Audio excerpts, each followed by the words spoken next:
नमस्कार आप सभी को। आज के दिन की शुरुआत हुई सुबह 4:15 बजे। तो हालांकि मैं 3:30 बजे उठ जाती थी, लेकिन ये 3:30 बजे वाला जो रूटीन है वो थोड़ा सा गड़बड़ा गया है कुछ दिनों से। और शाम को मैं श्रीमद् भागवत गीता नहीं पढ़ पा रही थी, इसी कारण से मैं वीडियो भी अपलोड नहीं कर पाई।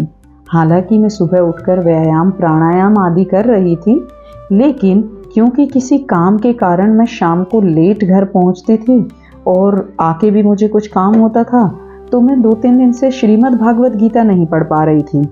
लेकिन आज मैंने पढ़ी फिर से श्रीमद् भागवत गीता, जहां पर हमने 3रा अध्याय कंप्लीट कर लिया था। तो आज मैंने शुरुआत की 4थे अध्याय के पहले श्लोक से। तो भगवान 4थे अध्याय के प्रथम श्लोक में कहते हैं कि देखो, जो हमने अभी कर्म योग के बारे में डिस्कस किया है ना 3रे अध्याय में, उसी का यहाँ पर भगवान वर्णन करते हैं। भगवान कहते हैं, मैंने इस अविनाशी कर्म योग को सूर्य से कहा था। सूर्य ने अपने पुत्र वैवस्वत मनु से कहा था और मनु ने अपने पुत्र राजा इक्ष्वाकु से ये कहा था। तो इनडायरेक्टली यहाँ पर भगवान हमें बता रहे हैं कि सूर्य, जिनसे माना जाता है कि संपूर्ण सृष्टि जो है वो सबसे पहले सूर्य उत्पन्न हुए और उसके बाद बाकी जो सृष्टि है वो बनी। तो सबसे पहले भगवान ने ये ज्ञान सूर्य को दिया और उनसे ये संपूर्ण सृष्टि को मिला। फिर तो यहाँ पर कर्म योग में गृहस्थ को बहुत खास माना गया है, यानी जो सन्यासी संन्यास के थ्रू परम तत्व को प्राप्त कर सकता है, उसी तरीके से हम गृहस्थ लोग गृहस्थी में रहते हुए भी अपने उद्देश्य को प्राप्त कर सकते हैं। जैसे अर्जुन जी क्या कह रहे थे कि मैं ये राजकाज मुझे कुछ चाहिए ही नहीं, मैं क्या करूँगा, मैं तो भिक्षा मांग के अपना जीवन निर्वाह कर लूँगा। तो भगवान कहते हैं कि तुम गृहस्थ हो, तुम श्रेष्ठ राजघराने के हो और कर्म योग ही तुम्हारे लिए एकमात्र कल्याण का रास्ता है। अब प्रश्न ये उठता है कि ये इच्छाओं का हम त्याग कैसे करें। तो यहाँ पर बताया गया है कि ये हम बहुत इजीली कर सकते हैं। कैसे? कि मेरे पास जो कुछ भी है वो मेरा नहीं है। कैसे नहीं है मेरा? तो यहाँ पर बताया गया है कि जैसे ये शरीर हमें माता पिता से मिला है, विद्या योग्यता ये गुरुओं से मिली है, इसी तरीके से कहीं ना कहीं हमारा जो एग्जिस्टेंस है वो दूसरों पर निर्भर करता है। चाहे कोई कितना भी अमीर हो, चाहे कोई कितना भी पावरफुल हो, पर कहीं ना कहीं हम एक दूसरे पर निर्भर करते हैं।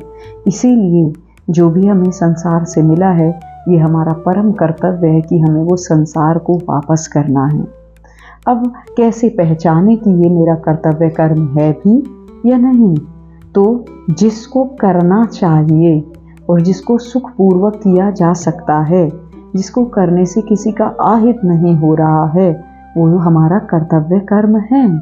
और जब हम अपने काम की भावना को, अपनी इच्छा को त्याग कर स्वार्थ भाव को त्याग देते हैं और संसार के हित में लगकर काम करने लग जाते हैं, तो हमारी जो फ्रीक्वेंसी है ना वो भगवान से मैच हो जाती है। और भगवान की फ्रीक्वेंसी से जब वो मैच हो जाती है, तो तब हमें ये सोचने की ज़रूरत नहीं पड़ती कि यार अब ये काम कैसे होगा, क्योंकि हमें वो भगवान की शक्ति मिल जाती है और वो भगवान की शक्ति हमसे वो काम करवाने लग जाती है। तो इसीलिए भगवान यहाँ पर कहते हैं कि हमें क्या बनना है? कर्मयोगी बनना है। इसके बाद मैंने इसी अध्याय का 2रा श्लोक पढ़ा, जहाँ पर भगवान कहते हैं, हे परंतर, इस तरह इस परंपरा से प्राप्त कर्म योग को राज ऋषियों ने जाना, लेकिन अब बहुत समय बीत जाने के कारण इस मनुष्य लोक में ये कर्म योग लगभग लुप्त होता जा रहा है। यानी यहाँ पर भगवान हमें बताते हैं कि राज ऋषियों ने इसको जाना और उन्होंने इसको अपने राज्य में इम्प्लीमेंट भी किया। जैसे रघुवंशम में महाकवि कालिदास कहते हैं कि वो जो राजा लोग थे वो अपनी प्रजा से उसी प्रकार कर लिया करते थे, जैसे जो सूर्य है वो पृथ्वी से जल लिया करता है, इवेपोरेशन होता है तो जल लेता है पृथ्वी से, लेकिन फिर बारिश के रूप में उसी को 100 गुना करके वापस पृथ्वी को दे देता है। ऐसे ही वो राजा अपनी जनता से कर लिया करते थे ताकि 100 गुना वापस से अपनी जनता की सेवा में लगा सकें और निस्वार्थ भाव से वो अपनी प्रजा का हित किया करते थे। तो यहाँ पर यही बताया गया है कि ये जो कर्म योग है इसको सूर्य ने, उनके पुत्र मनु ने, मनु के पुत्र इक्ष्वाकु ने और आदि राजाओं ने इसको अडॉप्ट किया, इसको अपने जीवन में उतारा। और क्योंकि तुम भी उन्हीं क्षत्रियों की संतान हो अर्जुन, तो इसीलिए अपने वंश की तरफ से भी, अपने पूर्वजों के अनुसार तुम्हें भी कर्मयोग का पालन करना चाहिए। लेकिन अब धीरे धीरे ये जो कर्म योग है ये लुप्त होता जा रहा है। कैसे? कर्म तो अभी भी हैं, लेकिन जो कर्मों का प्रवाह है वो हमारा अपनी तरफ हो गया है। अपने स्वार्थ की प्राप्ति के लिए, अपनी सुख सुविधाओं के लिए हम ज़्यादातर कर्म कर रहे हैं, ना कि दूसरों के हित के लिए। और इसी कारण से कर्म तो हैं, लेकिन योग जो है वो क्या होता जा रहा है? लुप्त होता जा रहा है, खत्म होता जा रहा है। इसीलिए यहाँ पर भगवान हमें उपदेश देते हैं कर्म योग को फॉलो करने के लिए। भगवान अर्जुन जी को उपदेश दे रहे हैं और अर्जुन जी को उपदेश देकर इनडायरेक्टली हम सभी को ये ज्ञान देते हैं, कर्म योग का ज्ञान।